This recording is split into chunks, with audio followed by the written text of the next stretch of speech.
In this bulletin, Australian church leaders call for a rise in the legal drinking age. Christians on the front line in the war against HIV AIDS. And an ancient royal garden unearthed in Jerusalem. This is In Focus Christian News and Current Affairs with David Gibbons. Hello, thanks for joining me. After Christian Democrat Fred Nile introduced a bill to the New South Wales Parliament to increase the legal drinking age to 21, Seventh-day Adventist church leaders are adding their voices in support. Numerous studies undertaken over the last 10 years show that more than 1 in 4 Australian 14 to 19-year-olds regularly put themselves at risk of alcohol-related harm. Recently we sent out a petition to state governments, legislative assemblies, asking them to reconsider the legal drinking age at 18 and take it up to 21. Ideally, from the research, it ought to be 25, but you have to take small steps sometimes. The New South Wales Premier says she doesn't personally support an increase of the minimum drinking age to 21, but she's willing to see the issue discussed in Parliament and the public domain. And later in the program, my guest shares his perspective on preventing the harm caused by alcohol and other drugs. Health enthusiasts have gathered in Sydney to celebrate and be inspired by the success of the CHIP program. CHIP, or the Coronary Health Improvement Project, is a community-based program that has helped 50,000 people around the world over the last 20 years. The emphasis of CHIP is lifestyle change, assisting participants to establish healthy habits, diet, exercise and stress management. Adventist lifestyle expert and the founder of CHIP, Dr. Hans Deal, spoke at the Sydney gathering along with other health experts. You are in charge. You are the one that can change this disease, and you can develop personal growth, and you can begin your process of self-actualization. Representatives from Australia, New Zealand and 7 nations of the South Pacific have met to discuss ways of reducing family violence.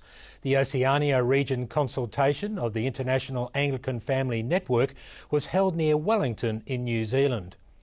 Delegates recognised that family violence is a major social issue both within and outside the church across the South Pacific region. They committed to tackling domestic violence with strategies that are both culturally appropriate and in keeping with Christian teaching. Christians in Suva, Fiji have commemorated World AIDS Day with a parade, fundraising concert and sports day. The Fiji Times reports the Pacific Conference of Churches used World AIDS Day events to launch a hardship fund for people living with HIV AIDS. The concert, held at the Suva Civic Auditorium, raised $4,000 for the cause. The United Nations has recognised the contribution of churches as fundamental to the success of HIV AIDS awareness and prevention efforts in the South Pacific region. Support is dwindling for a controversial United Nations resolution which critics say shuts down religious debate and can be used to justify religious persecution. The Defamation of Religion resolution was introduced by a group of Islamic countries and aims at preventing speech which is offensive to religions.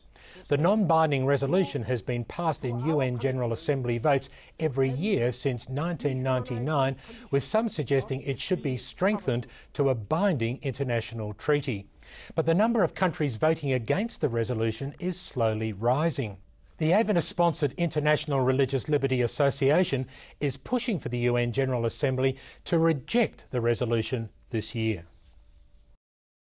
Blasphemy laws in Afghanistan and Pakistan have come under sharp international criticism as the lives of Christians hang in the balance. According to Assist News Service, mother of 4, Asia Bibi, was sentenced to death after she was accused of speaking against the Prophet Muhammad. After intervention from Pakistan's president, she was released and is now in hiding, awaiting the chance to appeal her sentence in the High Court. And in Afghanistan, Sayed Musa, a Red Cross volunteer, has been in custody for 6 months and may also face the death penalty after he allegedly converted to Christianity, a capital crime under Sharia law. A group of Amish Christians from the US and Switzerland have travelled to Israel to offer a formal apology to the Jewish people. Israel National News reports the Amish repented of a theology that describes Israel as rejected by God. Some Amish have even seen Adolf Hitler as God's agent in punishing the Jews for rejecting Jesus. But now the Amish say they recognise the Jews were God's people long before Christians.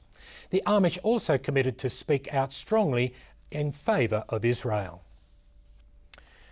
Atheist campaigner Christopher Hitchens and former British Prime Minister Tony Blair have gone head-to-head in a debate about whether religion is a force for good in the world. Hitchens said Christian charity is outweighed by the harm religious people do in the world. He suggested the Roman Catholic prohibition of condoms has increased the number of HIV infections in Africa. But Tony Blair said people's religious convictions lead to selflessness and inspire them to do extraordinarily good things. Christopher Hitchens is currently undergoing chemotherapy for final stage esophageal cancer and has said he doesn't want people to pray for him. Archaeologists are excited after uncovering an ancient royal garden at Ramat Rachel near Jerusalem with evidence of sophisticated irrigation channels and elaborate water features. The archaeologists from Tel Aviv University and Germany's Heidelberg University say the garden would have been in use 300 to 600 years before Christ. The dating places the garden's construction during a time when the Babylonian and Persian empires ruled Israel.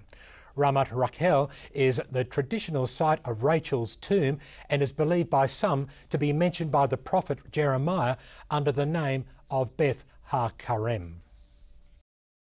1,400 competitors have run for charity in Auckland, New Zealand, raising more than $77,000 for the Adventist Development and Relief Agency. The annual ADRA charity run focuses on fundraising for sustainable development projects in New Zealand and around the world. Runners of all ages joined in, with some clearly interested in taking first place in the 10-kilometre run and others more focused on just having a good time. Donations to ADRA New Zealand can be made online. Later in the program, Jim Wallace joins us with his perspective on Australian politics. Dr. James Wright is here to help explain why we're sad. And Shane Varco speaks out on the harm caused by alcohol and other drugs. We'll be back in a moment.